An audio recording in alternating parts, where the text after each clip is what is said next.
विरूपाक्ष मंदिर भारत के प्रसिद्ध ऐतिहासिक मंदिरों में से एक है तथा इस मंदिर का संबंध इतिहास के प्रसिद्ध विजयनगर साम्राज्य से है। यह मंदिर बेंगलोर से 350 किलोमीटर की दूरी पर भारत के कर्नाटक राज्य हम्पी में स्थित है।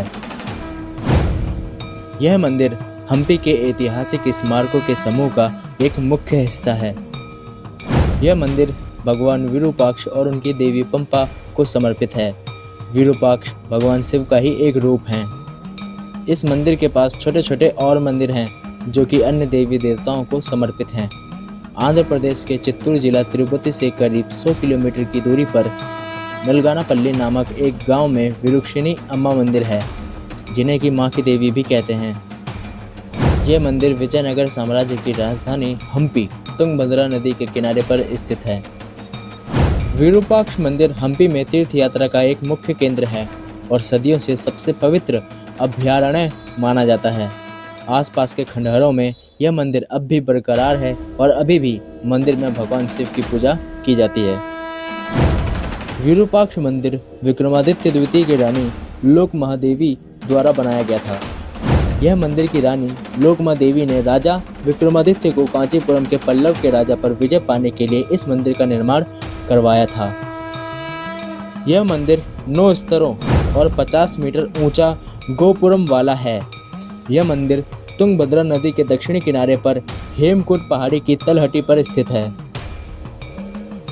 यह मंदिर दक्षिण भारतीय द्रविड़ स्थापत्य शैली को दर्शाता है और ईंट तथा चूने से बनाया गया है। मंदिर में वास्तुकला का एक द्रविड़ शैली है और कांचीपुरम में कैलाशनाथ के प्रसिद्ध पल्लव मंदिर की शैली से मिलता जुलता है। विरूपाक्ष मंदिर के प्रवेश द्वार का गोपुरम हेमकुटा पहाड़ियों व आसपास की अन्य पहाड़ियों पर रखी विशाल चट्टानों से घिरा है और चट्टानों का संतुलन हैरान कर देने वाला है। 1509 में अपने अभिषेक के समय कृष्णदेव राय ने यहाँ के गौपुरा का निर्माण कराया था। विरूपाक्ष मंदिर का शिखर जमीन से 50 मीटर ऊंचा है। इस विशाल मंदिर के अंदर अनेक छोटे छोटे मंदिर हैं जो विरूपाक्ष मंदिर से भी प्राचीन हैं। मंदिर को पंपापट्टी मंदिर भी कहा जाता है। यह हेमकुटा पहाड़ियों के निचले हिस्से में स्थित है। ऐसा माना जाता है कि भगवान विष्णु ने इस जगह को अपने रहने के लिए कुछ अधिक ही बड़ा समझा और अपने घर वापस लौट गए। विरूपाक्ष मंदिर में भूमिगत शिव मंदिर भी है। मंदिर का बड़ा हिस्सा पानी के अंदर समाहित है, इसलिए वहां कोई नहीं जा सकता। बाहर के हिस्से के मुकाबले मंदिर के इस हिस्से का तापमान बहुत कम रहता है। विरूपाक्ष मंदिर भगवान शिव को समर्पित है। इस मंदिर की मुख्य विशेषता यहाँ का शिवलिंग है जो दक्षिण की ओर झुका हुआ है। इसी प्रकार यहाँ के पेड़ों की प्रकृति भी दक्षिण की ओर झुकने की है। विरूपाक्ष मंदिर का निर्माण कल्याणी के चालुक्य शासक विक्रमादित्य II ने करवाया था, जो कि इस वंश का सबसे प्रतापी शासक था। विरूपाक्ष मंदिर क्षेत्र की सबसे पुरानी संरचनाओं में से एक है और हम्पी बाजार में स्थित है। ऐसा कहा जाता है कि यह मंदिर माना जाता है कि 7वीं शताब्दी में बनवाया गया था। कभी भगवान शिव को समर्पित एक विनम्र संरचना थी। विजयनगर शासन के तहत इसका निर्माण महाकाव्य अनुपात प्राप्त करने के लिए किया गया था। विरूपाक्ष मंदिर में भगवान शिव की पूजा की जाती है। इस मंदिर में भगवान शिव जी के सवारी यानी नंदी जी की मूर्ति है और उनके पुत्र गणेश जी की भी मूर्ति स्थापित है।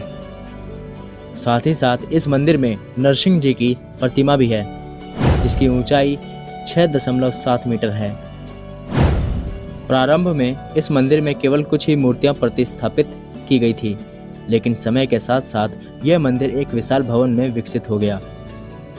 एक पौराणिक कथा के अनुसार यह मंदिर भगवान शिव और रावण के प्रसंग से जुड़ा है। त्रेता युग में रावण ने भगवान शिव को प्रसन्न करने के लिए कठोर तपस्या की। भगवान शिव रावण की तपस्या से बेहद प्रसन्न हुए और वर मांगने को कहा। रावण ने शिव को ही चलने का न्योता दिया, लेकिन भगवान शिव ने मना करते हुए रावण को एक शिवलिंग दिया। भगवान शंकर ने रावण को शिवलिंग देते हुए कहा कि कहीं भी धरती पर इसे मत रखना। यदि इसे कहीं रख दिया तो यह शिवलिंग वहीं स्थापित हो जाएगा, फिर इसे हटाया नहीं जा सकेगा। रावण शिवलिंग लेकर लंका की तरफ चल दिया। रास्ते में किसी वजह से रावण को रुकना पड़ गया। उसने एक बुजुर्ग को शिवलिंग पकड़ाकर कहा कि इसे जमीन पर मत रखना, लेकिन जब तक रावण आता वह बुजुर्ग उसे जमीन पर रख चुका था। रावण ने काफी प्रयास किया कि वह शिवलिंग को अपने साथ ले जा सके, लेकिन वह उसे हिला तक नहीं सका। आखिरकार रावण शिवलिंग छोड़कर लंका चला गया। तब से वह शिवलिंग यहीं है। विरूपाक्ष मंदिर में रथ महोत्सव होता है। दिसंबर के महीने में मंदिर में फिर से विरूपाक्ष और पंपा का विवाह का जश्न मनाया जाता है, जिसे फल पूजा उत्सव भी कहा जाता है, जो भक्तों की भारी भीड़ को आकर्षित करता है। यह महोत्सव 3 से 5 नवंबर तक मनाया जाता है।